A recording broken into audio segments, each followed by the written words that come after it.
पिछली क्लास में आपने सीखा कि एसेट्स जो होती हैं, एसेट्स एसेट्स होती हैं किसके बराबर? कैपिटल प्लस लायबिलिटीज के बराबर होती हैं। कैपिटल प्लस लायबिलिटीज के बराबर होती हैं। और बेटा इन दोनों को मिला के जब हम बोलते हैं, इन दोनों को हम बोलते हैं क्या? इन दोनों को टोटल लायबिलिटीज बोलते हैं। इन दोनों को टोटल लायबिलिटीज बोलते हैं। इसको हम क्या बोलते हैं? इसको टोटल एसेट्स बोलते हैं। ये asset is equal to capital plus liabilities जो होता है, इसे हम अकाउंटिंग इक्वेशन बोलते हैं। ठीक है, इसे अकाउंटिंग इक्वेशन के रूप में जाना जाता है। और कैपिटल जो होती है, it is also a liability to the business. Reason सुनो, हम बिजनेस के और उसके मालिक को दोनों को अलग अलग ट्रीट करते हैं। तो बिजनेस को पैसे की जरूरत है तो वो ओनर से लेता है, तो उसे कैपिटल बोलते हैं। वो आउटसाइडर से लेता है तो उसे क्या बोलते हैं? लायबिलिटी बोलते हैं। तो जब हम बोले टोटल लायबिलिटीज और ब्रैकेट में external, we are talking about this portion. जब टोटल लायबिलिटी बोले तो कैपिटल प्लस लायबिलिटीज की बात करते हैं। This is known as internal internal liability, and this is known as what? External liability। ठीक है, एक्सटर्नल लायबिलिटी कहलाती है। इसको एक और नाम से भी पुकारा जाता है, इसको इक्विटी भी बोला जाता है। अब इक्विटी शब्द और कहां सुना है? किसी ने सुना है? किसी ने इक्विटी के बारे में? ना ना ना, वो तो पॉलिटिकल सुना साइंस हो सर। गया, वो नहीं। हाँ सुना। अंजलि ने सुना equity? Sir Shark Tank. Oh, Shark Tank में सुना। नाइस। क्या यस। बोलते हैं शार्क टैंक? क्या बोलते हैं शार्क टैंक में? क्या बोलते हैं वो? ठीक है, कहते हैं इसमें एक किसी भी चीज बिजनेस के अंदर कितनी इक्विटी वो लेंगे। बिल्कुल सही। वो कहते हैं कि 30% इक्विटी हमारी या फोर्टी हाँ परसेंट जी। इक्विटी हमारी, हाँ ऐसा करके जी। बोलते हैं। तो इक्विटी का मतलब होता है ओनरशिप राइट। ओनरशिप राइट किसको मिलता है? जो बिजनेस में पैसा लगाता है उसको मिलता है ओनरशिप राइट। इक्विटी बोलते हैं। और शार्क टैंक वाला क्या कहता है कि तेरा बिजनेस अगर 1 करोड़ का है तो 30% हम तुझे इतना पैसा देंगे, लेकिन 30% वो हमारा, मतलब 30% स्टेक हमारा होगा, इक्विटी हमारी। इक्विटी मतलब ओनरशिप राइट, इस तरह से बोलते हैं। अच्छा, हाँ जी बेटा। नहीं नहीं, पार्टनरशिप, हाँ देखो, इक्विटी तो शेयर कैपिटल में भी होती है अगर हम कंपनी के पॉइंट ऑफ व्यू से बोले। पार्टनरशिप में भी कैपिटल बोलते हैं, शेयर कैपिटल नहीं बोलते। सोल प्रोप्राइटरशिप जिसकी अकाउंटिंग आप पढ़ रहे हैं, उसमें भी हम इक्विटी किसको बोलते हैं? कैपिटल को ही बोलते हैं। मतलब contribution made by owner into the business. इसी इक्विटी को कंपनी के केस में शेयर होल्डर्स फंड बोलते हैं। क्या बोलते हैं? The money contributed bye share holder into the business, share holder fund बोलते हैं। वो 12th में पढ़ेंगे, अभी नहीं पढ़ेंगे। ठीक है जी। अच्छा, अब जरा इस तरफ नजर डालते हैं, थोड़ी सी एसेट्स की तरफ, है ना। एक बार जरा नोट्स देख लें कि हमने कौन कौन से एरिया को कवर किया था। जरा मुझे बचाना बच्चा, स्क्रीन पे दिख रहा है नहीं दिख रहा डॉक्यूमेंट आपको? Is it visible now? इधर माली को, अंजनी को दिख रहा है? Yes sir. हाँ, बेसिक ट्रांजेक्शन हो गई थी, एग्जांपल्स हो गए थे, कैरेक्टरिस्टिक्स हो गई थी, अकाउंट हमने पढ़ लिया था, कैपिटल के बारे में हमने पढ़ लिया था, ड्राइंग्स के बारे में हमने पढ़ लिया था। और हाँ, लायबिलिटीज की बात कर लेते हैं अभी थोड़ा सा। अब पहले पहले लायबिलिटी को डिस्कस कर लेते हैं, फिर मैं थोड़ा सा एसेट्स पर डिस्कशन करूंगा। ठीक है, जरा ध्यान से देख लेते हैं। आइए देखें जरा liabilities. Claim of amounts against the entity और enterprise, we are on page number 2। ये आपके सामने पड़ा है। मतलब हमारे ऊपर कोई भी पेमेंट का ऑब्लिगेशन है, वो हमारी लायबिलिटी कहलाएगी। मतलब आपके बिजनेस के ऊपर किसी ने बोला कि सर आपको 10 लाख रुपया देना है, तो वो आपके बिजनेस के लिए क्या हो गई? लायबिलिटी हो गई। या आपके बिजनेस ने मार्केट से 50 लाख का लोन उठा लिया, तो you have to pay the loan, वो बिजनेस के लिए लायबिलिटी हो गई। या आपके बिजनेस ने 10 लाख रुपए का सामान मार्केट से उधार खरीद लिया। ठीक है, अपना नाम बोलो। हाँ, हेमंग। हेमंग, अगर आप मार्केट से 50 लाख का सामान खरीदते हैं और उनको पैसा नहीं देते, तो सामान भी आपका और पैसा भी नहीं देना, ऐसा चलता है ना शायद? क्या? You have to pay the money to them in future. वो क्या कहलाएगी? लायबिलिटीज कहलाएंगी। ठीक है। अच्छा, कुछ लायबिलिटीज क्या होती हैं? शॉर्ट टर्म के लिए होती हैं, कुछ लायबिलिटीज लॉन्ग टर्म के लिए होती हैं। तो उस तरह से क्या करते हैं हम लोग, उसको करंट या नॉन करंट की कैटेगरीज में डालते हैं। ठीक है। अच्छा, लायबिलिटी इंटरनल भी होती है, लायबिलिटीज एक्सटर्नल भी होती हैं। भाई इंटरनल लायबिलिटी को हम क्या बोलते हैं? कैपिटल। अंजनी, इंटरनल लायबिलिटी को क्या बोल रहे हैं हम लोग? Capital sir. कैपिटल बोलते हैं, which is contributed bye proprietor, मतलब हमने प्रोपराइटर से पैसा ले लिया उधार। और एक्सटर्नल लायबिलिटी को हम लायबिलिटीज ही बोलते हैं। ठीक है, इतना हमने पिछली क्लास में बोला था। एक्सटर्नल, इंटरनल लायबिलिटी तो सिर्फ एक होती है, कैपिटल। बाकी सारी लायबिलिटीज क्या हो जाती हैं? एक्सटर्नल हो जाती हैं। जैसे हमने पेमेंट करनी है क्रेडिटर्स को। क्रेडिटर कौन होते हैं? जिनसे हम सामान क्रेडिट में खरीदते हैं। अच्छा, लॉन्ग टर्म बोरोइंग, हमने बैंक से 20 साल के लिए लोन ले लिया। शॉर्ट टर्म बोरोइंग, हमने बैंक से 6 महीने के लिए, 3 महीने के लिए लोन ले लिया। ये जो आप क्रेडिट कार्ड से खरीदारी करते हो, ये लॉन्ग टर्म है या शॉर्ट टर्म है? We have to pay with in 50 days, होता है ना? क्रेडिट कार्ड की पेमेंट का पीरियड कितना होता है? 50 डेज होता है। अच्छा, जरा ये बताओ मुझे कि what is the difference between debit card and credit card? पहले ऑनलाइन वालों के लिए बता अंजनी, डेबिट कार्ड और क्रेडिट कार्ड में क्या डिफरेंस होता है? तो डेबिट कार्ड वो होता है जो आपने ऑलरेडी पैसे रख रखे हैं अपने, आपके जो होते हैं हाँ। उसी से भी आपके पैसे आपके यूज होते हैं। But credit credit card? Card वो होता है जो पैसे आपके अभी तक नहीं होते, जो you have to repay to the bank with a हाँ, सर्टेन अमाउंट ऑफ इंटरेस्ट। ठीक है जी। इधर से बोले, कोई ऑफलाइन में बोले, मौली बोलेगी कुछ? नहीं सर। यही है जो उसने बोला था, इसने ठीक बोला था। बाकी लोग बताइए। आप बोलोगे हेमांग, क्रेडिट कार्ड क्या होता है, डेबिट कार्ड क्या होता है? ठीक है। और क्रेडिट कार्ड में पराया पैसा, है ना? पराया पैसा उड़ाओ, क्रेडिट कार्ड। हाँ, हाँ, क्रेडिट कार्ड, हाँ, क्रेडिट कार्ड मतलब बैंक। हाँ, बोलो।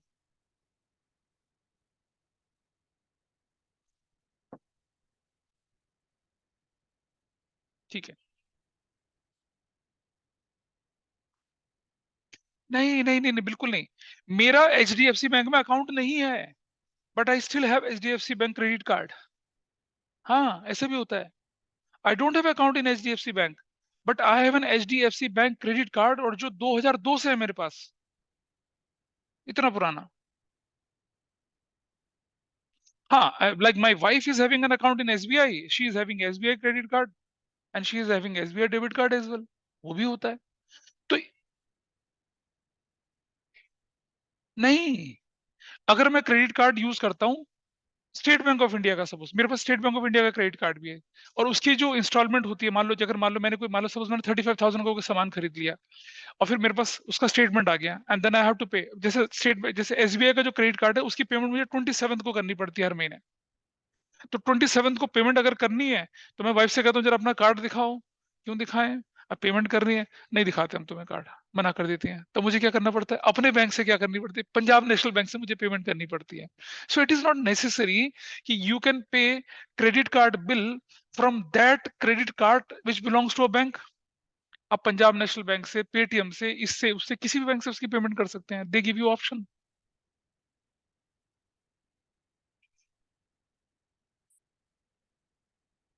हाँ, तो हम एसबीआई से पेमेंट कर सकते हैं। मैं पंजाब नेशनल बैंक से भी कर सकता हूँ।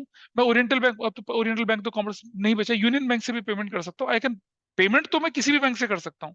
पेमेंट तो पोस्ट ऑफिस सेविंग बैंक से भी कर सकता हूँ मैं। ये जरूरी नहीं कि जिस बैंक का अकाउंट उसी बैंक से पेमेंट करेंगे आप। तो डेबिट कार्ड हुआ आपका अपना पैसा, आप उसे यूज करिए, स्वाइप करिए, और लिमिट होती है, खत्म हो जाएगा तो आप उसको यूज नहीं कर सकते हैं। और क्रेडिट कार्ड जो होता है वो बैंक का पैसा होता है, उसको आप खर्च करते हैं, जो कि आप 50 डेज के बाद वापस करना पड़ता है। नहीं वापस करते तो they charge huge 24% per annum के हिसाब से, 36% पर एनम के हिसाब से, इतना इंटरेस्ट चार्ज करते हैं वो लोग। तो लोग क्रेडिट कार्ड के चक्करों में फंस जाते हैं। सो मैंने अगर अपने डेबिट कार्ड को यूज किया, तो मैंने अपनी एसेट्स को कम किया, है ना? बैंक में तो मेरा पैसा था, लेकिन अगर मैंने क्रेडिट कार्ड को यूज किया तो मैंने अपनी लायबिलिटीज बढ़ा ली। Got it? लायबिलिटीज बढ़ा ली। अब क्रेडिट कार्ड वाली लायबिलिटी होती है शॉर्ट टर्म वाली लायबिलिटी। अंजलि, समझ में आ रही हो? क्रेडिट कार्ड की जो लायबिलिटी होती है सुबह उसको हम, एक डाउट था जो आई थिंक इससे रिलेटेड नहीं है, बट लाइक क्या कहते हैं, अगर हमने दो बैंक सेपरेट बैंक से लाइक दो क्रेडिट कार्ड्स ले रखे हैं, हाँ, तो अगर फॉर एग्जांपल जैसे आपने एसबीआई पंजाब नेशनल का दिया एग्जांपल, तो अगर हम्म, फॉर एग्जांपल मैं एसबीआई का बैंक का मेरे पास क्रेडिट कार्ड है and I use the credit card and like उसकी ड्यू डेट आ गई, I have to pay it back, so I use the Punjab National Bank हाँ, I credit got your card question, using I that got and it, I उसको। Got. हाँ, तो तुम्हारे हिसाब से हम कर सकते हैं, नहीं कर सकते हैं? क्या हम एक क्रेडिट कार्ड का बिल चुकाने के लिए दूसरे क्रेडिट कार्ड को यूज कर सकते हैं? कर सकते हैं, कर सकते हैं। हाँ, देखो, कुछ हद तक ये हो सकता है, लेकिन मोस्ट ऑफ द केसेस में नहीं होता है। ठीक है। मेरा एसबीआई का ड्यू है मान लो 1 लाख रुपया, और मेरा मान लो जैसे एचडीएफसी का ड्यू है मान लो 2 लाख रुपया, और मेरे पास एसबीआई में लिमिट है, तो मैं एसबीआई से उसकी पेमेंट कर सकता हूँ। लेकिन क्या करना पड़ता है उसके लिए? फिर हमें मतलब कुछ एक अलग तरह से प्रोसेस करना पड़ता है चीज को, अलग तरह से प्रोसेस करना पड़ता है। वरना कितना अच्छा हो कि मैं क्या करूं, क्रेडिट कार्ड से पैसे निकाल कर अपनी एफडी में जमा करवा दूं, एफडी में तो इंटरेस्ट मिलता है, फिर ऐसा नहीं होता, वो मुश्किल होता है। सुना अंजनी? तो there are certain restrictions for that, वो रेस्ट्रिक्शंस को फॉलो करते हुए अगर हो जाए तो हो जाए, अदरवाइज जनरली मुश्किल होता है ऐसा करना। चलो, तो अब let's come to the point. I hope I answered your question. Yes, sir. Yes, sir. अच्छा, तो क्रेडिटर हो गए। अब जरा समझे बैंक ओवरड्राफ्ट क्या चीज होती है, ये भी आएगी बीच में, अभी मैं बताता हूँ। देखिए जरा क्या होता है। सपोज आपके बैंक अकाउंट में है 80,000 रुपीज, आपके बैंक अकाउंट में कितना है 80,000 रुपीज, ठीक है। और आपने इशू कर दिया, you have issued a cheque of ₹90,000। तो भाई क्या होने वाला है, वो चेक हो जाएगा बाउंस, वो चेक हो जाएगा बाउंस, ठीक है जी। एंड यू हैव टू पे पेनल्टी। और सामने वाला बंदा आपके खिलाफ क्या कर सकता है, केस भी कर सकता है, जिसमें आपको 2 साल की सजा भी हो सकती है। समझ रहे, अगर चेक बाउंस हो जाए तो it's a criminal offence, financial crime है ये, ठीक है। लेकिन अगर बैंक ने आपको क्रेडिट फैसिलिटी दे रखी है कि भाई आपके अकाउंट में अगर 50,000 तक की शॉर्टेज होगी तो हम आपके चेक को पास कर देंगे, तो क्या हुआ, आपकी क्रेडिट फैसिलिटी कितने की है, 50,000 की, आपकी शॉर्टेज कितने की पड़ रही है, 10,000 की, तो बैंक आपके चेक को क्लियर कर देगा। अब आपको बैंक को कितना पैसा देना है, देखो आपके अकाउंट में था 80, आपके अकाउंट से निकल गया कितना 90, तो आपका नेगेटिव बैलेंस कितना हो गया, 10,000 is your negative balance. This is known as bank overdraft, this is known as bank overdraft. नहीं समझी, आपके बैंक में था 80,000 रुपया, आपने चेक काट के दे दिया 90,000 का, और बैंक ने क्लियर भी कर दिया। अब इसका नतीजा क्या निकलेगा, अब आपको बैंक को फ्यूचर में 10,000 रुपीज पे करना है। अब जैसे ही बैंक में आप पैसा जमा कराओगे, सपोज अब मैं बैंक में मान लो 1 लाख रुपए जमा कराता हूँ, तो बैंक मेरे अकाउंट में कितने पैसे डालेगा, 90,000 रुपीज। तो बैंक क्या करेगा, मेरे अकाउंट से वो जो 10,000 की रिकवरी कर लेगा और फिर 90,000 डालेगा। Mali, is that okay Anjani, clear है, बैंक ओवरड्राफ्ट समझे? Yes, sir. अच्छा, मौली जवाब नहीं दे रही है, शायद नाराज हो गई आज। यस सर बोला था। ठीक है, तो इसे रोके, बैंक ओवरड्राफ्ट क्या हुआ, excess money withdrawn from your bank account for a short period of time. और आपको बैंक को ये नहीं बोलना पड़ता कि भाई मेरा पैसा एडजस्ट करें ना, जैसे ही बैंक में पैसा जमा कराओगे आप, वो आपके अकाउंट से पहले काट लेगा। जैसे मान लो आपने बैंक में 10,000 रुपए डाला, तो आपके बैंक अकाउंट में नीला बैलेंस, जीरो दिखेगा बैलेंस, क्यों, 10,000 उसने अपना काट लिया। आपने 20,000 डाला तो आपके बैंक में 10,000 दिखेगा, आपने 50 डाला तो 40 दिखेगा, 1 लाख डाला तो 90 दिखेगा। This is bank overdraft. ये भी क्या होती है हमारी, ये हमारी क्या होती है, करंट लायबिलिटी होती है, शॉर्ट टर्म लायबिलिटी होती है। Is it okay? अच्छा, आगे चलते हैं थोड़ा सा। इसके अलावा क्रेडिटर्स, किसी व्यक्ति से अगर हमने सामान उधार खरीदा तो वो भी किस कैटेगरी में चला जाता है, बोलिए, वो भी शॉर्ट टर्म की कैटेगरी में चला जाता है। क्या बोली, शार्क टैंक? हाँ, पता चला सामान उधार खरीदा, शार्क टैंक में चला गया ऐसा थोड़ी होना है। ठीक है, देखें जरा, लेट्स मूव फर्दर, और देखें आगे। तो और कोई भी लायबिलिटीज जो शॉर्ट टर्म के लिए होती है, यानी कि शॉर्ट टर्म का पर्पस हमारे यहाँ पर क्या है, 1 साल और उससे कम है, लॉन्ग टर्म का पर्पस है 1 साल से ज्यादा वाला, ठीक। इसी तरह से टाइम ड्यूरेशन के हिसाब से हम लायबिलिटीज को 2 हिस्सों में बांटते हैं, एक को बोलते हैं नॉन करंट लायबिलिटी और एक को बोलते हैं क्या, करंट लायबिलिटीज, ठीक है। नॉन करंट लायबिलिटी होती है which is to be paid within 12 month from the date.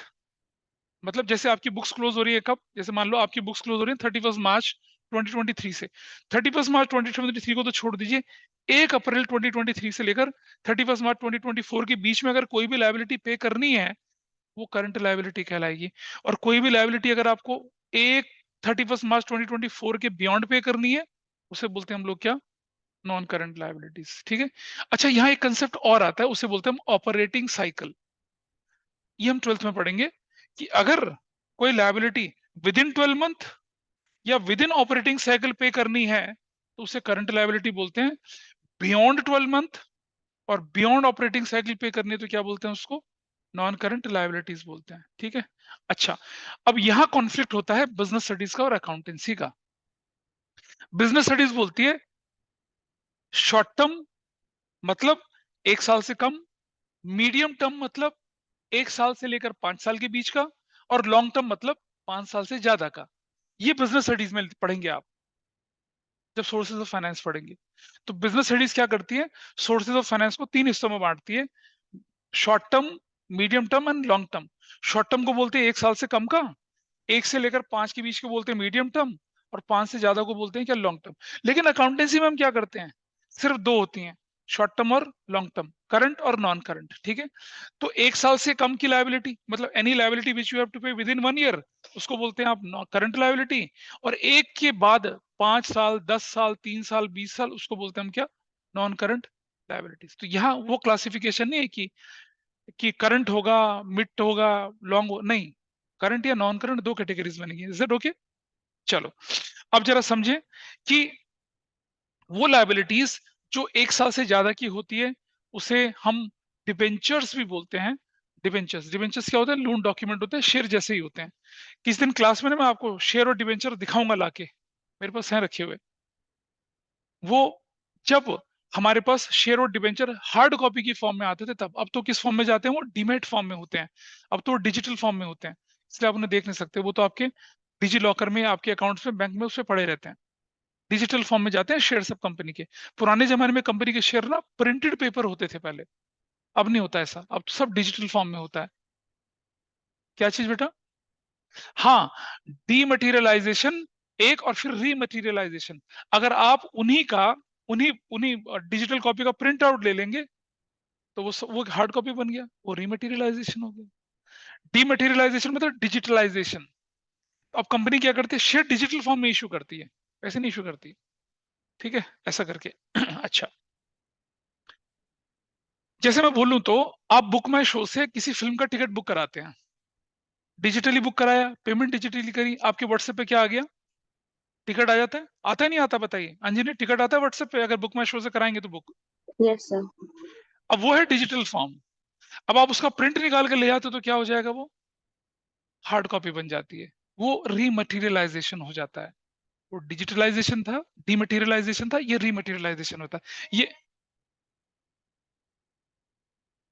हाँ, फिर स्कैन कर लोगे, फिर वो डिजिटल बन गया। जब तुम उसे सॉफ्ट कॉपी की फॉर्म में कन्वर्ट कर देते हो, वो डिजिटल फॉर्म है, डीमटेरियलाइजेशन हो जाता है उसका। और उसको अगर हार्ड कॉपी में प्रिंट करा लोगे तो रीमटेरियलाइजेशन होगा। ये हम 12th में बिजनेस स्टडीज में पढ़ते हैं, बोलिए। हाँ, डिवेंचर लोन डॉक्यूमेंट होता है। देखो भाई, हमने पिछली क्लास में क्या बताया था, मालिक ने पैसा लगाया तो उसे शेयर बोला, बाहर वाले इसने पैसा लगाया उसको डिवेंचर्स बोलते हैं, वो लोन होता है। नहीं, इन्वेस्टर तो वो भी है, somebody इन्वेस्ट इन इक्विटी, जैसे शार्क टैंक वाले इन्वेस्ट करते हैं, वो इक्विटी में इन्वेस्ट करते हैं, वो लोन थोड़ी दे रहे हैं तुम्हें। कभी बोला है उसने कि भाई मैं तुम्हें लोन दे दूंगा इतना? नहीं, वो कहते हैं इक्विटी लेंगे, वो कह रहे हैं हम तुम्हारा ओनरशिप राइट लेंगे, तुम्हारे पास अगर 100 शेयर है तो 30 हमें दे दो, तब हमें तुम्हें पैसा देंगे, ऐसा। वो ये थोड़ी बोलते हैं कि तुम हमें 30% हम तुम्हें लोन दे, लोन थोड़ी देते हैं शार्क टैंक वाले, लोन नहीं देते। तो जब लोन हमें देते हैं वो लोन को डिवेंचर बोलते हैं। लोन का दूसरा फॉर्म कंपनी के केस में डिवेंचर्स कहलाता है। डिवेंचर इज लोन डॉक्यूमेंट, वो हम 12th क्लास में पढ़ेंगे। 12th क्लास में इशू ऑफ डिवेंचर्स पढ़ेंगे, इशू ऑफ शेयर्स पढ़ेंगे अकाउंटिंग के अंदर, ठीक है हेमांग? थोड़ा थोड़ा आउट ऑफ ट्रैक लग रहा होगा क्योंकि काफी कुछ देख चुके हैं, तो अभी देखते हैं आगे चल के। आओ एक मजेदार चीज देखते हैं कि अब एक लायबिलिटी आती है आपके पास जिसे बोलते हैं कंटिंजेंट लायबिलिटीज। ये जरा जाने क्या होता है। अमिताभ बच्चन के सुपुत्र हैं अभिषेक बच्चन, उनकी धर्म पत्नी है ऐश्वर्या राय बच्चन, ठीक है। वो दोनों मियाँ बीवी एक एडवर्टीजमेंट करते थे, ठीक है। और वो एडवर्टीजमेंट क्या करते थे, आइए I just show you, just रुकना जरा। अ,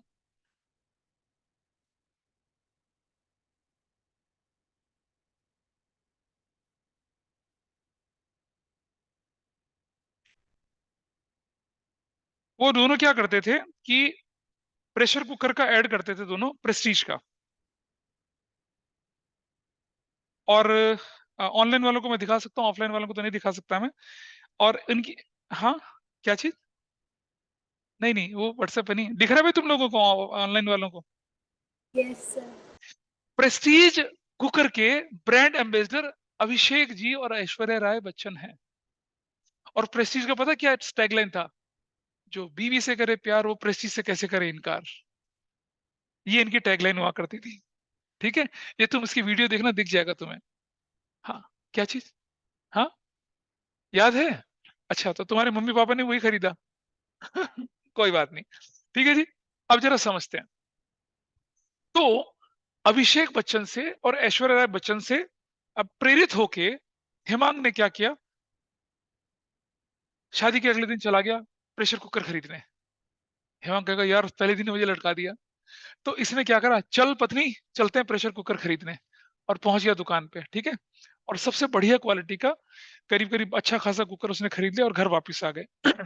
अब समझिए, प्रेशर कुकर ना एक टेक्निकल चीज होती है, उसके इंस्ट्रक्शन टू यूज आपको पढ़ना चाहिए, पहले पढ़ना चाहिए। अच्छा जी। अब ये तो प्रेम के सागर में गोते लगा रहे थे, कहाँ पढ़ते इंस्ट्रक्शंस को, कौन इंस्ट्रक्शन देख रहा है? चलो धर्म पत्नी कुछ पकाओ आज प्रेस्टीज कुकर में, तुम्हारे तुम्हारे प्यारे हाथों से कुछ खाएं हम।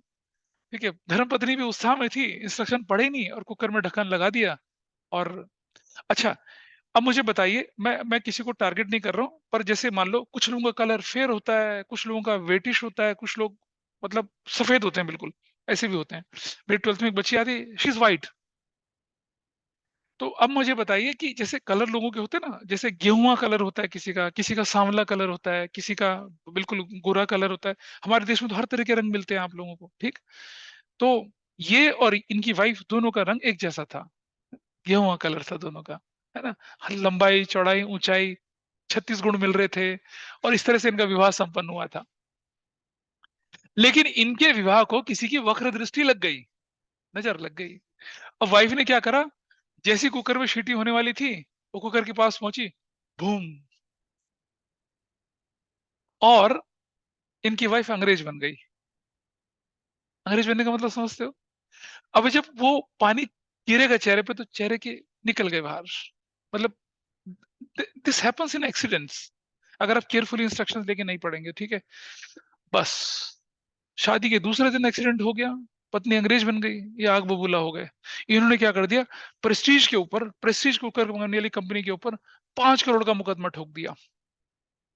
या तो मेरी बीवी को पहले जैसा बनाओ, ठीक है, या 5 करोड़ दो, मैं दूसरी बीवी लाऊंगा। हाँ, नहीं ऐसे नहीं, सॉरी गलत बोल लिया मैंने, डोंट टेक इट अदरवाइज, ठीक है। तो ओ, नहीं नहीं, इतना खुश हो रहा है, देखिए। तुम्हारी बीवी नहीं है, तुम्हारी शादी नहीं हुई अभी, ठीक है। तो I have taken absurd example, don't take it otherwise please, online वालों, ठीक है, डोंट टेक इट अदरवाइज। तो क्या हुआ कि इसने एक मुकदमा डाल दिया प्रेस्टीज कंपनी के ऊपर कि भाई या तो तुम मेरी बीवी का इलाज विलाज कराओ, उसको पहले जैसा बनाओ, मुझे नहीं चाहिए अंग्रेज बीवी, मुझे तो वही चाहिए वेटिश कलर वाली, मुझे वही चाहिए। ठीक है भाई, दिल की बात कह रहा हूँ, ठीक है, वही चाहिए, मुझे नहीं चाहिए अंग्रेज, मुझे वही चाहिए। अब जरा समझिए, option one, prestige accepted that claim कि भाई हमारी गलती थी, we sincerely apologize, we can't give back the original skin, we can't give you back another wife, but what we can do, we can compensate you, उनके इलाज का पूरा खर्चा उठाएंगे, एंड सॉरी फॉर इनकन्वीनियंस। और आप बोलेंगे तो आपको एक बढ़िया क्वालिटी का दूसरा प्रेशर कुकर दे देते हैं। कहते भाड़ में जाओ तुम, तुम्हारा प्रेशर कुकर नहीं चाहिए, हमारी बीवी का इलाज कराओ तुम। This is option one. अगर ऐसा कुछ हो गया, तो बुक्स ऑफ अकाउंट्स में इनकी में कोई कुछ नहीं लिखना है, इनका तो इलाज फ्री में हो रहा है। प्रेस्टीज के बुक्स ऑफ अकाउंट्स में क्या हो जाएगा, वो क्या हो जाएगा, एक इंसिडेंटल एक्सपेंस कहलाएंगे। क्या कहलाएंगे? एक्सीडेंटल नहीं, इंसिडेंटल एक्सपेंसेस, मतलब कभी कभी होने वाले खर्चे। ठीक है जी। Now option number two, think from prestige companies point of view. Mauli Anjali शायद ध्यान से सुन रहे होंगे आप लोग। Yes sir. हाँ जी, think from prestige companies point of view. क्या हुआ, उन्होंने बोला, मिस्टर हेमांग, क्या आपकी पत्नी ने सारे इंस्ट्रक्शंस पढ़े थे? तो मुझे क्या पता, मैं तो बोलता जा किचन में खाना बना। पत्नी से पूछे तुमने पढ़े थे? पत्नी कहती जीने दो मुझे थोड़ा सा, अभी मैं जली पड़ी हूँ यहाँ पर, तुम मुझसे ये पूछ रहे हो, मैं I will not answer you. ठीक है, इसका मतलब ये हुआ, उन्होंने बोला कि जब आपने इंस्ट्रक्शन ही नहीं पढ़े, आपने ये नहीं करा, भैया हम तो आपको कोई क्लेम लेम नहीं देंगे, इट वॉज योर फॉल्ट, आपने इंस्ट्रक्शन नहीं पढ़े थे। दे आउटराइटली रिजेक्टेड द क्लेम, और हेमांग बाबू कहाँ पहुंच गए, कोर्ट में पहुंच गए। अब क्या होने वाला है, अगर कोर्ट में मुकदमा जीत गए हेमांग बाबू, तो क्या होने वाला है, Prestige company will pay him how much claim, 5 crore का। और अगर हार गए तो कुछ नहीं। तो आप मुझे बताइए, ऐसी लायबिलिटी विच मे अराइज और does not arise in future, और जिसका अराइज होना या ना होना डिपेंड करता है किसी दूसरी कंडीशन पर, उसे बोलते हैं कंटिंजेंट लायबिलिटी। क्या बोलते हैं उसे? Contingent liability. ठीक है, क्या रहेगा इसका मतलब? क्या हुआ? अ लायबिलिटी विच में arise, which may not arise in future, और उसका अराइजल किस पे डिपेंड करता है? हैपनिंग और not happening of any event in future, उसको बोलते हैं हम लोग क्या? Contingent liability. हम श्योर नहीं है कि वो लायबिलिटी होगी। भाई कस्टमर ने हमारे पर मुकदमा कर रखा 5 करोड़ का, हम हार गए तो हमें पे करना पड़ेगा, नहीं हारे तो नहीं पे करना पड़ेगा। तो हमें कब पे करना पड़ेगा? जब हम हार जाएंगे, और अगर हम जीत गए तो नहीं पे करना पड़ेगा। तो इसे मैं बैलेंस शीट में लायबिलिटी बोल के नहीं दिखा सकता हूं, लेकिन हम क्या करते हैं इसको, आई जस्ट शो यू है। अब इसकी डेफिनेशन पढ़ लेते हैं जरा। These are liabilities which will become payable only on the happening of some specific events, otherwise not. They are not shown in the balance sheet, however shown as दो बार लिखा हुआ है, shown as a footnote just below the balance sheet. अब footnote कैसे होता है बताइए जरा। जैसे अब पर्व है, मान लो प्रेस्टीज कंपनी के मैनेजिंग डायरेक्टर, तो इन्होंने क्या करा, अब इन्हीं की बैलेंस शीट बन रही है, तो जैसे बैलेंस शीट बनती है ना बेटा, इस तरह से बैलेंस शीट ये बनेगी, बैलेंस शीट सपोज ऐसे ऐसे बैलेंस शीट बनती है इस तरह से। ये बैलेंस शीट सोल प्रोप्राइटर की है, और यहाँ बैलेंस शीट के नीचे क्या करते हैं, ये पर्व ऐसे ऐसे ये अपना। अच्छा, हम कैसे पता लगाएंगे कि ये ऑथेंटिक इन्फॉर्मेशन है या नहीं है? तो पर्व क्या करते हैं, पर्व क्या करेगा, मैं अभी बनाऊंगा पर्व का 1 2 3 4 5, ये पर्व का पैर है ऐसे, ठीक है ना, ऐसे लिख के लिख देंगे नोट, तो क्या बन गया ये? Footnote. So easy to understand. है भाई हिमांग, ये कौन सी क्लास में आ गए, क्या चल रहा है, कुछ समझ में नहीं आ रहा है ना? जो समझाया था ना उसको कि गड़बड़ होती है क्लास में बहुत ज्यादा, नहीं बताया था? ये समझ गया होगा अभी। So this is known as footnote. और यहाँ लिखा रहता है कि there is a claim of mister Himang, ठीक है, due to accident of his wife while cooking on Prestige pressure cooker, ऐसा करके वो लिख देते हैं। हार गया तो हार गया, जीत गए तो जीत गए, फुटनोट। एक्सेप्ट। क्या होगा फुटनोट बेटा, बता जरा सोहन, फुट क्या होगा?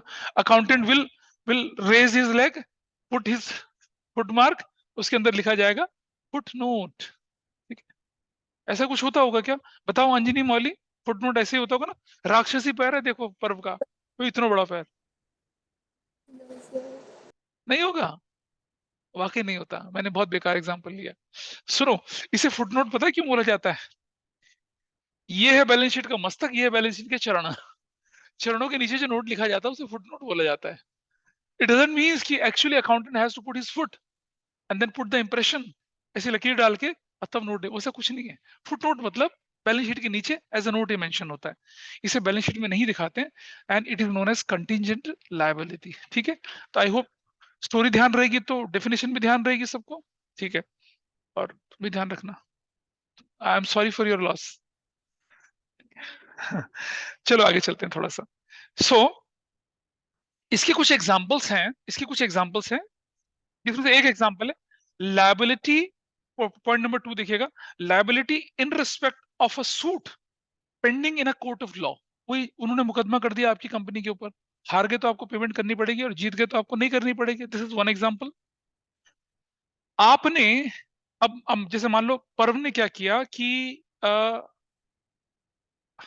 आयुष, यश, पर्व ने अपने दोस्त यश के लिए बैंक में गारंटी, जैसे यश ने क्या करा, बिजनेस स्टार्ट करा, बैंक से ले लिया 2 करोड़ का लोन। अब जब आप लोन लेते हैं 2 करोड़ को, तो आपको गारंटर रखने पड़ते हैं ना, गारंटर, ठीक है। तो एक गारंटर पर्व बने, दूसरे गारंटर भाई साहब आपका नाम क्या है? अबीर, दूसरे गारंटर बने अबीर, ठीक है जी। अब यश ने फैक्ट्री वैक्ट्री लगाई और क्या कर दिया, अच्छा खासा बिजनेस चला, बढ़िया से बिजनेस चला था। फिर ये भी विवाह के बंधन में बंधे, भाग गए स्विट्जरलैंड, ठीक है। 1 महीने 2 महीने 3 महीने 5 महीने से हम बांसुरी बजा रहे हैं, यहाँ वर्कर ने फैक्ट्री वैक्ट्री बेच खाई सारी, बैंक को इंस्टॉलमेंट नहीं जा रही ना प्रिंसिपल जा रहा है, बैंक किसे पकड़ेगा? अबीर साहब को और पर भाई साहब को, ठीक है। और ये भी नहीं चुका पाए 5 करोड़, ये दोनों चक्की पीस रहे होंगे, वहां बांसुरी बजा रहा होगा स्विट्जरलैंड में। समझ लीजिए, कभी भी किसी बैंक के लोन में गारंटर मत बनिएगा, वो पुराने जमाने में होता था कि गारंटर का कुछ नहीं करते थे। अब अगर जिस बंदे ने लोन लिया और आप गारंटर है और वो लोन नहीं पे कर पा रहा है, भैया आपसे वसूली होगी उस लोन की। गारंटर का मतलब क्या है कि if you are not able to pay, I will pay. So when you are doing this commitment, इसका मतलब यू हैव टू पे। तो नीचे कंडीशन है, liability in respect of a guarantee given to other person. अगर आपकी firm ने किसी दूसरे पर्सन को गारंटी दे रखी है लोन की, तो अगर वो लोन का डिफॉल्ट हो जाएगा तो it will be your liability. तो लायबिलिटी कब बनेगी? When there is a default in payment of loan. इसलिए उसको क्या बोलते हैं? कंटीजेंट लायबिलिटी बोलते हैं। ठीक है, कंटीजेंट लायबिलिटी बोलते हैं। This is one example. एक और एग्जांपल होता है लायबिलिटी फॉर बिल डिस्काउंटेड। अभी बिल डिस्काउंटेड क्या होता है, जरा समझिए इसको। ये एक चैप्टर होता था बिल्स ऑफ एक्सचेंज, जो कि जैसे होता है ना bills receivable bills payable book, हमने चैप्टर 1 में पढ़ा था। ये उससे रिलेटेड होता है। जरा समझना क्या होता है।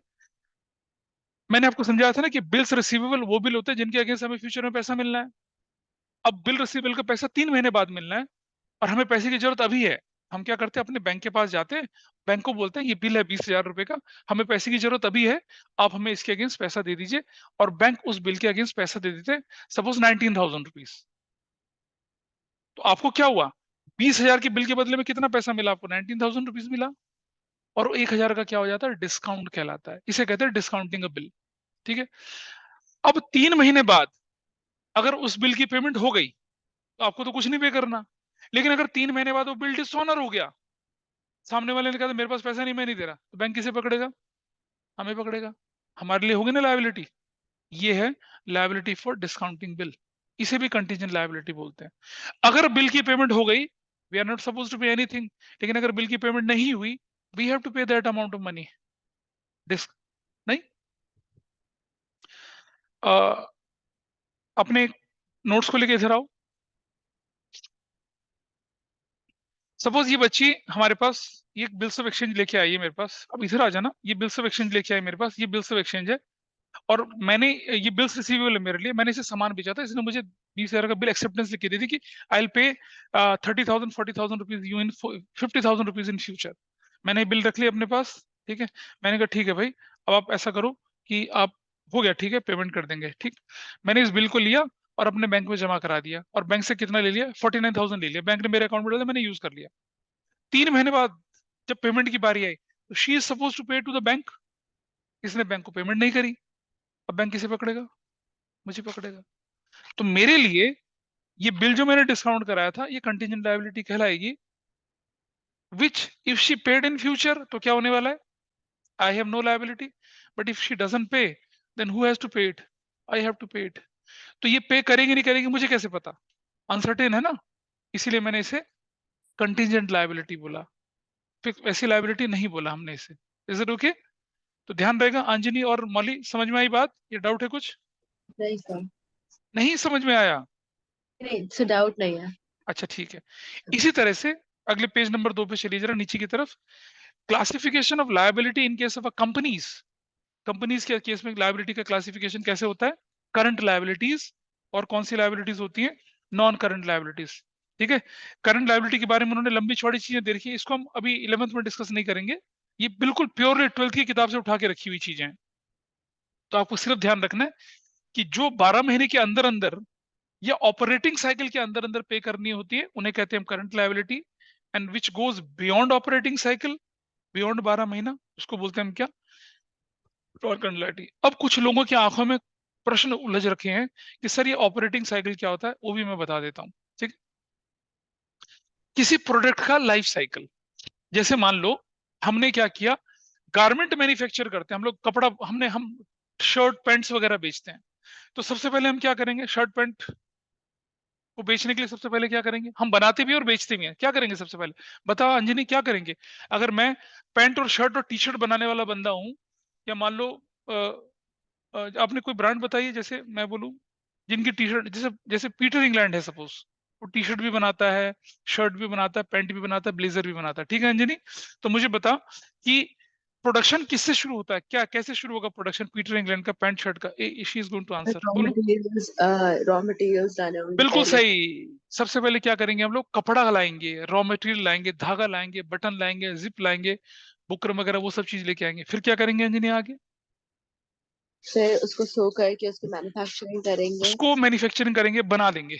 फिर प्रेस करके उनको पैक कर लेंगे, पैक करके डिस्प्ले पे डाल देंगे। फिर क्या होगा भाई? सर उसके बाद सेल्स होगी, सेल्स होगी, उसकी सेल होगी। डिस्प्ले के बाद सेल हो जाता है।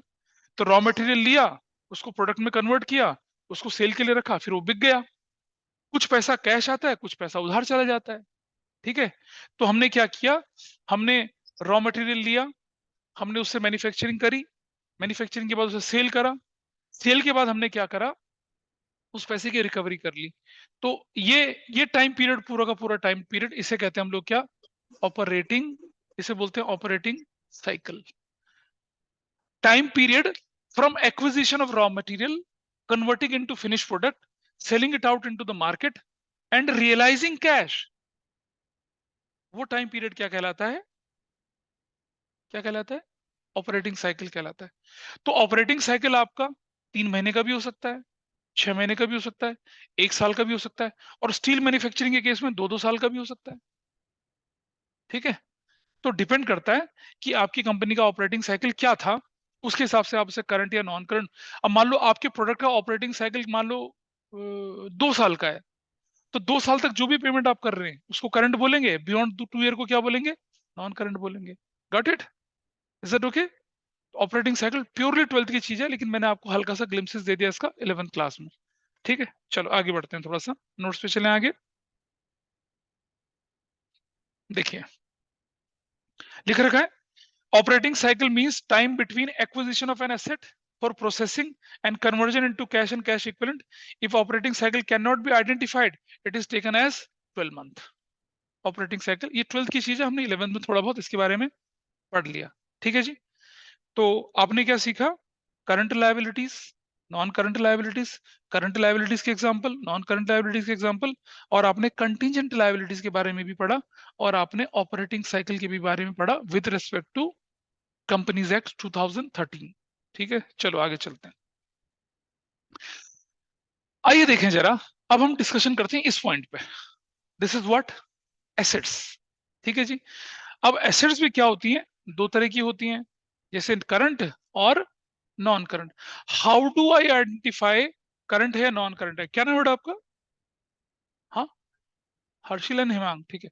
अब हर्षिल ने डिसाइड कर, अब हर्षिल जानना चाहता है कि कोई करंट लायबिलिटी करंट है या नहीं है। तो ठीक है, कोई एसेट्स करंट है या नहीं है। अच्छा ये बताइए मुझे, इस इस क्लासरूम के अंदर आपको एसेट्स के नाम पे क्या क्या दिख रहा है? बताओ।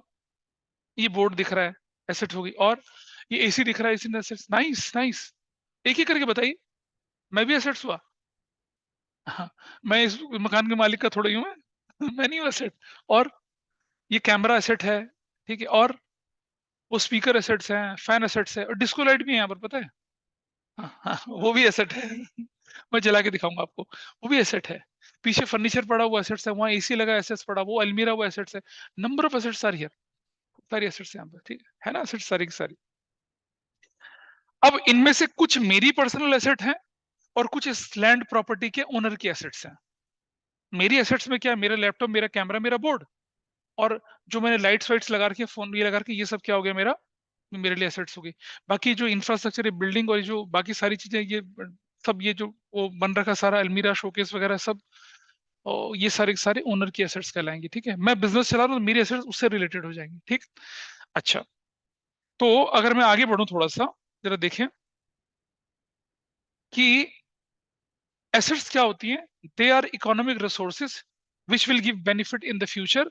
दे are not purchase for resale purpose. पहली बात तो एसेट्स उसी को बोलते हैं हम लोग। लेकिन एसेट्स 2 तरह की होती हैं, करंट भी होती है, नॉन करंट भी होती है। ठीक है।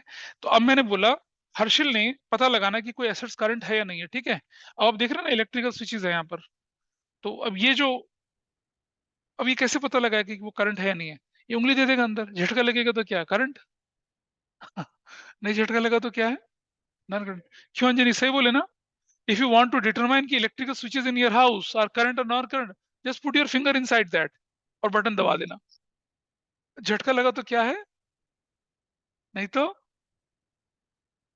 पता चल रहा है कितने मजाक होते हैं इस क्लास में। अच्छा, ऐसा नहीं, मैं थोड़ा सा और क्लियर करूँ आपको चीजों का। अच्छा, तुम भी ऐसे करोगे? ये तो पता क्या करेगा, 2 तार लेगा यहाँ कर। हाँ अब ठीक है। अब सुनो, इस जिन कुर्सियों पे आप बैठे हो ये क्या है? एसेट ये करंट है या नॉन करंट है? बेटा क्यों नहीं? जब तुम क्लास के बाद घर जाओ तो कुर्सी ले आना, बेच देना बाहर बाजार में उसे। करंट का मतलब क्या हुआ? रीसेल के लिए। इस तो बढ़िया भाई, हर रोज एक कुर्सी लेके जा रहा है अस्मित। क्या कर रहा है? बेचूंगा कबाड़ी वाले को। क्या करेंगे? मूंगफली खाऊंगा और क्या करूंगा? नहीं करेंगे आप ऐसा। आप बैठे हैं, आपसे पिछले बैठ आपकी दीदी भी शायद इसी पे बैठी होंगी कुर्सी में, किसी एक कुर्सी पे। भाई ये यहीं रहेगी। ऐसा मत करना, मैं गरीब मास्टर बिक जाएगा। कल को कोई कह रहा है तुम्हारा लैपटॉप लेके जा रहे हैं, कोई कहेगा तुम्हारा कैमरा, कोई कहता स्पीकर छोड़ो मास्टर तुम अपना। नहीं, समझो, ये फर्नीचर है जिस पे आप बैठे हैं। Got it? Everybody clear? क्या ऑनलाइन वाले मुझे बच्चे बताएंगे what is the difference between fixtures and furnitures? सुना कभी टर्म फिक्सचर्स एंड फर्नीचर्स? नहीं सुना होगा, आज सुन लो। हाँ, यू कैन ट्रांसफर फर्नीचर। तो गिव मी एन एग्जांपल, बोल भाई ऑनलाइन में बताओ मुझे जरा, क्या होता है फिक्सचर और क्या होता है फर्नीचर? Yes, try it. अच्छा चलो ठीक है। बेंगलुरु में एक बंदे ने इंस्टाग्राम में अपने एक रूम की तस्वीर भेजी। उसमें क्या कर रखा था? किसी बहुत पढ़े लिखे मल्टीनेशनल कंपनी के एग्जीक्यूटिव को उसने अपना घर किराए पे दिया, और जब घर वो खाली करके गया तो घर को कूड़ेदान बना रखा था उसने। अब होता क्या है कि, हो जाए, हाँ, अबीर ने क्या करा कि किसी घर को किराए पे लिया, और जब ये घर छोड़ के जाता है तो उसके नल, वॉश बेसिन की फिटिंग, कमोड, और क्या कहते हैं उसका वो वॉश बेसिन वो, और ये इलेक्ट्रिकल जो वायर होती है ना उनकी तार भी खींच के अपने साथ घर लेके चला गया। ऐसा करेगा क्या? किराएदार ऐसा करेंगे क्या? या आप किसी के रेंट पे रहने के लिए जाओगे तो क्या करोगे? भाई तुम्हारा एसी को तो ले जाओगे, तुम्हारी ट्यूबलाइट हो जाएगी ले जाओगे, ये तो बोले कि बिजली की वायर भी खींच के ले जाओगे, पानी के नल के भी चोरी करके ले जाओगे। ऐसा नहीं करेंगे आप लोग, ठीक है? सो अंडरस्टैंड, जो मूवमेंट में चल सकता है जैसे फर्नीचर, उसको फर्नीचर बोलते हैं। और ये जैसे बोर्ड लगा हुआ है ना यहाँ पर, ये बोर्ड ये फिक्स है। वो इलेक्ट्रिकल वायर लगी हुई है वो फिक्स है। वो जो स्पीकर लगे हैं वो फिक्स है। अभी ये जो एसी इसके अंदर इनबिल्ट है ये फिक्स्ड है। इन्हें फिक्सचर्स बोला जाता है। दे आर योर एसेट्स, ठीक है? जिन पे आप बैठे हैं जो मूवेबल है उन्हें क्या बोल रहे हैं हम? फर्नीचर बोलेंगे। तो फर्नीचर एंड फिक्सचर इसलिए शब्द यूज किया जाता है। जैसे मान लो आपकी कुछ चेयर्स हैं जो आपने दीवार के साथ फिट कर रही है, वो फिक्सचर्स कहलाएंगे। मतलब anything which is fixed on floor, on wall, on roof, उन्हें हम फिक्सचर्स बोलते हैं। तो जो आपकी फैंसी लाइट्स होती हैं, ठीक है, जो आपके शैंडलियर्स होते हैं, उस तरह की चीजें जो आपके एसी दीवार पे फिक्स कर रखे हैं आपने, उनको फिक्सचर्स बोला जाता है। बाकी तो फर्नीचर जिस पे आप बैठे हैं मूवेबल है।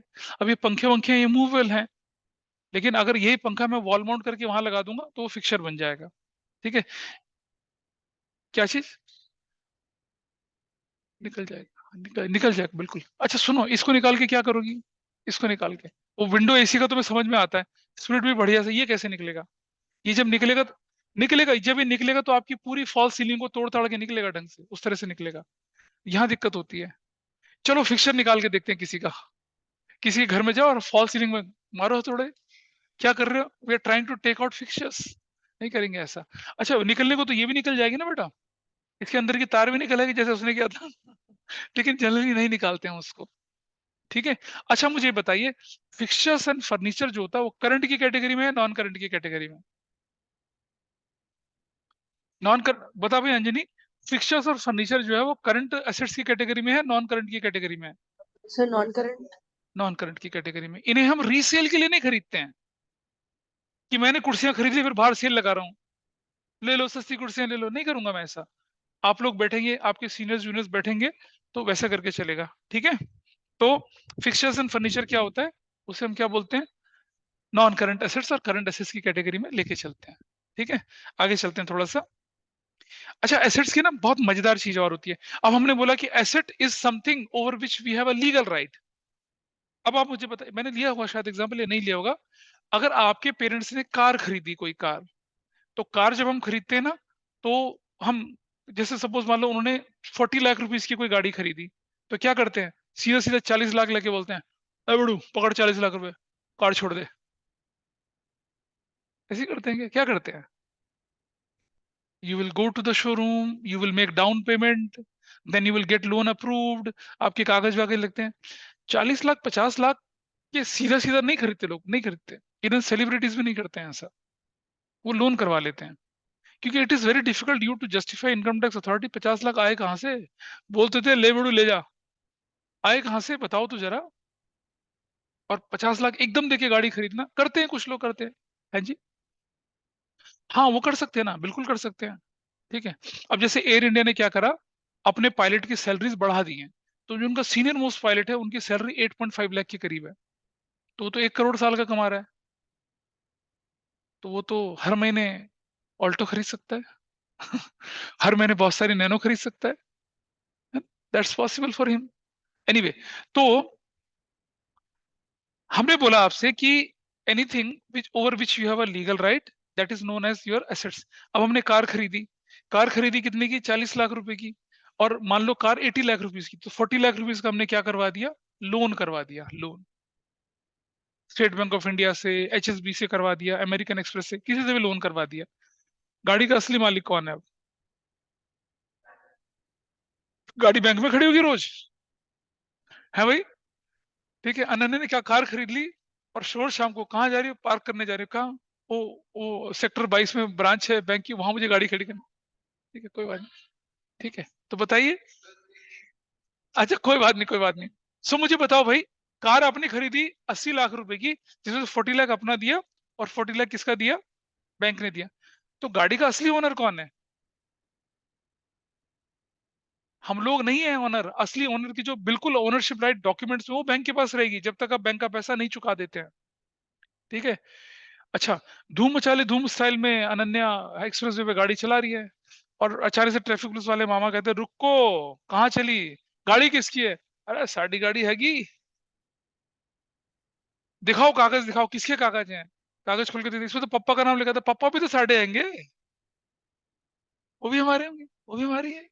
अब मुझे पंजाबी बोलने नहीं आती, मैं कोशिश करता हूँ उल्टी पुल्टी बोलने की, kindly excuse me, both of you, many of you. तो एक्चुअली गाड़ी हमारे घर में खड़ी होती है, हमारे स्टेटस सिंबल को बढ़ाती है, 80 लाख की गाड़ी है भाई, है ना, लेकिन एक्चुअल में उसका ओनर कौन है, बैंक कहलाएगा। अच्छा कैसे पता चलेगा, तो जो आपकी रजिस्ट्रेशन आरसी होती है ना, उसमें लिखा रहता है हाइपोथेकेटेड टू अमेरिकन एक्सप्रेस, वो लिखा रहता है। अब मान लो अगर आपको गाड़ी बेचनी है, आपको नहीं पसंद आई, अनन्या ने 4 दिन गाड़ी चले, कहती पापा it is not good, I am not comfortable, I don't want to drive it, पापा कहते चलो बेच देते हैं, you can't sell it out, आपको उसको बेचने से पहले किसकी परमिशन लेनी पड़ेगी, बैंक से एनओसी लेनी पड़ेगी, और वो जो लोन है, जो गाड़ी बिकने के बाद पैसा कहाँ जमा कराना पड़ेगा, बैंक वाले को, बैंक अपना काट के तब आपको पैसा देगा वापस, ऐसा करके।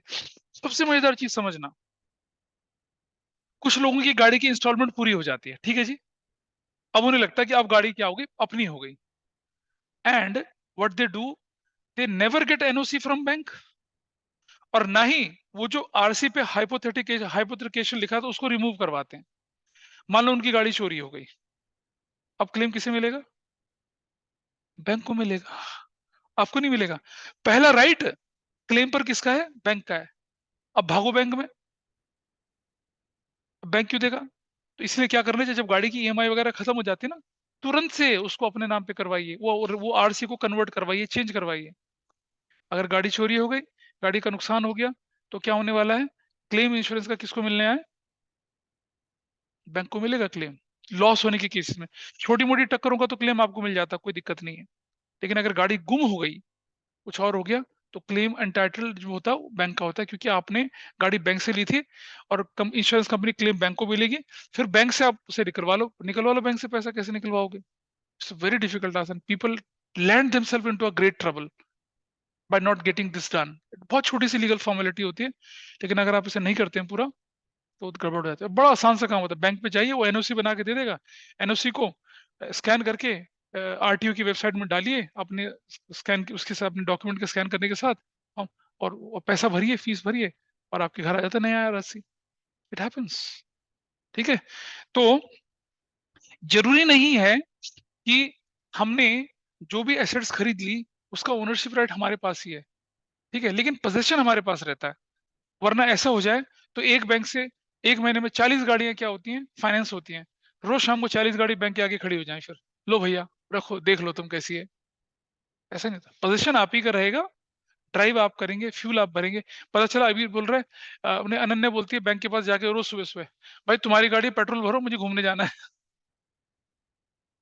बैंक मैनेजर बेचारा पेट्रोल भरवा रहा गाड़ी में। अगर ऐसा होता तो, ऐसा नहीं होता। It is in your position, you have a right, it is shown as in your assets. आपकी बुक्स ऑफ अकाउंट्स में एसेट्स बोल के दिखाई जाएगी, लेकिन लीगली आपकी एसेट्स तब बनेगी जब आप बैंक का क्या कर देंगे, लोन पे कर देंगे। Got it? तो जरा पढ़ लीजिए, anything having monetary value, page number 3 पे है। Anything having monetary value over which entity has a legal right which will enable them to get economic benefit in the future is known as an asset। एक monetary value होनी चाहिए जिसके ऊपर आपका legal right होना चाहिए और जिसके बेनिफिट आपको फ्यूचर में मिलने चाहिए। अब आपने मशीन खरीद ली तो क्या बेनिफिट मिलेंगे? उससे आप प्रोडक्शन करेंगे, सामान बिकेगा, आप प्रॉफिट कमाएंगे, बेनिफिट मिलना चाहिए। उसको आप क्या बोलते हैं? एसेट्स बोलते हैं। ठीक है, अच्छा, कुछ इंपॉर्टेंट पॉइंट बोले हुए।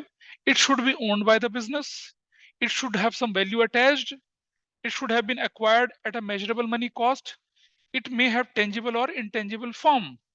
ठीक है, और the items of assets are shown on the right hand side, मतलब फिर बैलेंस शीट में एसेट साइड में शो करे जाते हैं। इतना है, तो एसेट से रिलेटेड ये चीजों का आपको ध्यान रखना है। अच्छा, एसेट्स दो कैटेगरी में बांटी जाती है, एक को क्या बोलते हैं हम लोग, नॉन करंट बोलते हैं, और एक को क्या बोलते हैं, करंट। जो नॉन करंट एसेट्स होते हैं ना बेटा, उसको रीसेल के लिए आप नहीं खरीदते हैं, you will not go for resale of that, resale आपको नहीं करना है उसको। ठीक है, नॉन करंट एसेट्स दो तरह की होती है। नॉन करंट एसेट्स के एग्जांपल फिक्स एसेट्स होते हैं। फिक्स एसेट्स के दो हिस्से होते हैं, एक टेंजिबल और एक इंटेंजिबल। ठीक है, अब बताओ तो जरा कोई मुझे, टेंजिबल एसेट्स और इंटेंजिबल एसेट्स क्या होंगी? पहला मौका ऑफलाइन को, फिर ऑनलाइन वालों को, बोलिए।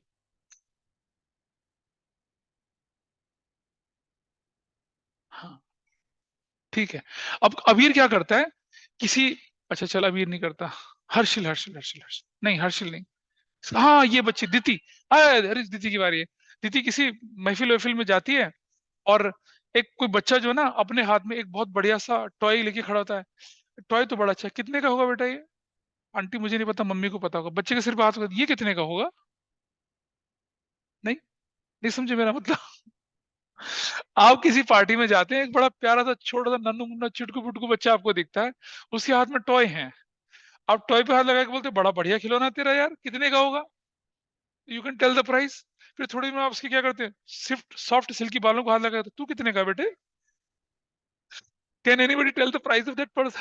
नहीं, टेंजिबल है ना वो, छू सकती है, देख सकती है, ले ले ले ले, बड़ा बढ़िया बच्चा, महसूस भी कर सकते हैं उसको तो, but can you tell the price of that? नहीं, ह्यूमन बीइंग की प्राइस हम नहीं बोल सकते हैं। ठीक है, नहीं बोल सकते हैं। पता चला कोई आपको बोलता है बड़ी प्यारी बच्ची है आपकी, कितने की है? चौटाक चाटा गाल पे लगे। अश्विन को कोई बोलता है बड़ा सोना मुंडा है भाई, कितने का है जी ये? पापा बोलते ले जाओ फ्री में है। ऐसा नहीं होगा। ठीक है, तो टेंजिबल मतलब ठीक है, छू सकते हैं, देख सकते हैं, महसूस कर सकते हैं, but you don't have, even your parents can't claim कि ये इस पर हमारा लीगल राइट है। ठीक है, 21 साल के बाद पराया हो गए, घर जमाई बन के बैठ गए किसी के घर, क्या करेंगे? जानते हैं घर जमाई क्या होता है जनरली? अरे छोड़ना, मैं सोशल रिचुअल थोड़ी समझाऊंगा आपको। अबीर कह रहा हाँ बताओ बताओ। He he is going to be ghar jamai of Ambani. चलो आगे देखते हैं। तो टेंजिबल ठीक है, आप छू सकते हैं, देख सकते हैं, महसूस कर सकते हैं, बट आपका ओनरशिप राइट होना है उस पर। ये कैमरा, ये लैपटॉप, ये टेबल, ये बोर्ड, ये सब क्या कहलाएंगे? टेंजिबल कहलाएंगे। क्या ऑनलाइन में मुझे कोई इंटेंजिबल का एग्जांपल दे सकता है ऑनलाइन? अंजलि या मौली, कोई भी। सर कॉपीराइट या फिर पेटेंट। मतलब अबीर की कॉपी पर उसका राइट है तो कॉपीराइट हो गया, नहीं सर, फॉर ऐसा कुछ? एग्जांपल नहीं। ऐसा कुछ? अबीर की बुक है, उसका उस पर कॉपीराइट है, ये तो मेरी है, कोई नहीं छीन सकता मुझे इससे। और अबीर की तो एक और थी जिसपे उसका राइट था। कोई बात नहीं, कोई बात नहीं, ठीक है। तो देखो भाई, सुनो सुनो सुनो, इंटेंजिबल एसेट्स होते हैं जिन्हें आप छू नहीं सकते, देख नहीं सकते, महसूस नहीं कर सकते हैं, but they exist and they have some monetary value. उसके मैं कुछ एग्जांपल बता देता हूँ, जैसे goodwill, patents, copyright, franchises, computer license, software. License, computer software, recipes also, recipes also. Coca Cola की जो रेसिपी है, वर्ल्ड की सबसे सीक्रेट रेसिपी और सबसे ज्यादा कॉस्टली रेसिपी है। है ना? क्यों स्वान? जब मना घर में कोका कोला बना लो, काला रंग चीनी घोल के पी जाओ। नहीं होता ना ऐसा? नहीं, सबसे सीक्रेट रेसिपी कोका कोला की है। और कोका कोला के जो डायरेक्टर्स हैं जिनके पास वो रेसिपी का सीक्रेट होता है, वो कभी एक साथ ट्रेवल नहीं करते हैं। हाँ, और कभी एक साथ ट्रेवल नहीं करते, पता चला दोनों ही एक्सीडेंट हुआ और दोनों भस्म हो गए, ऐसा नहीं। मतलब best kept secret in the world है ये, ट्रेड सीक्रेट है कोका कोला का। तो रेसिपी भी आपकी क्या कहलाती है? इंटेंजिबल एसेट्स कहलाती हैं, ठीक है। अच्छा, पेटेंट्स क्या चीज होती है जानते हैं? बताओ। सबसे क्लासिक एग्जांपल मैं आपको बताता हूं पेटेंट का। किसी ने नाम सुना है? अल्फ्रेड नोबल का। कौन थे भाई ये हलवाई थे, फतेहपुरी में जलेबियां बेचते थे। Anybody knows about him? Alfred Nobel?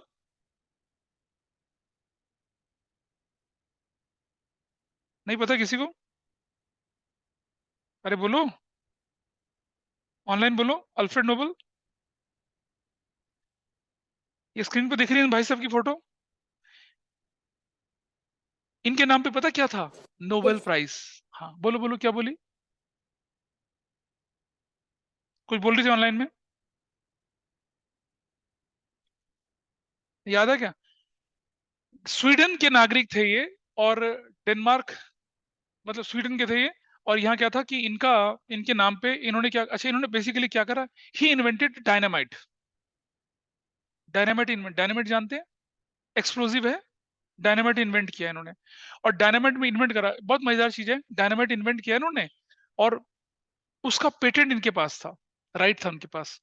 जिसको भी डायनामाइट चाहिए था, इनको पैसा देता, इन्होंने खूब भयंकर पैसा कमाया, ठीक है। अच्छा, इनके एक भाई थे और उनकी डेथ हुई, तो न्यूज़पेपर में पता क्या छपा? ठीक है, मौत के सौदागर को मौत हुई, ऐसा करके, the trader of death finally dies. इसे बड़ा शौक लगा यार, कि मेरे मरने के बाद मुझे लोग मौत का सौदागर बोलेंगे। इनके मन में वैराग्य जाग गया। इन्होंने क्या करा, अपनी सारी की सारी प्रॉपर्टी को एक ट्रस्ट में डाला, और ट्रस्ट में डालकर बोला कि जो लोग फिजिक्स में, केमिस्ट्री में, मेडिसिन में, इन सब एरियाज में क्या करेंगे, अच्छा काम करेंगे, उनको हम एक प्राइज देंगे जिसे नोबेल प्राइज बोला जाता है। नोबेल प्राइज जो था लिटरेचर में भी दिया जाएगा, नोबेल प्राइज जो इकोनॉमिक्स में भी दिया जाएगा, लेकिन नोबेल प्राइज जो पीस का था, पीस का भी तो दिया जाएगा। नोबेल प्राइज इकोनॉमिक्स का शायद जो है स्वीडन का बैंक देता है। बाकी सारे नोबेल प्राइज इनके पैसे से चलते हैं। इन्होंने जो पैसा कमाया था ना बैंक में जमा, उससे जो इंटरेस्ट मिलता है उससे नोबेल प्राइज दिए जाते हैं। तो पेटेंट डायनामिट का था इनके पास, जिसको बेच के उन्होंने खूब पैसा कमाया। So that was what? Intangible asset, ठीक है। तो हमने देखा एसेट्स की, कौन एसेट्स की जो जो कैटेगरीज देख ली है। तो क्या क्या देख लिया हमने? टेंजिबल इंटेंजिबल देख लिया, करंट एसेट्स भी हो गया। फिक्टिशियस के लिए मुझे थोड़ा सा एग्जांपल देना, fictitious I will discuss in the next class, ठीक है। अभी गुडविल भी मैं अगली क्लास में बता दूंगा, उसके लिए मुझे थोड़ा सा किसी एक बंदे को कैरेक्टर बना के करवाना पड़ेगा। So we will do character play, है ना, तब हमें समझ में आएगा। ओके, चलिए। So that's all for today, आज को यहीं माइंड अप करते हैं हम लोग, ठीक है। Okay, Anjani, Mauli, thanks for coming. Yes, sir. Okay, bye.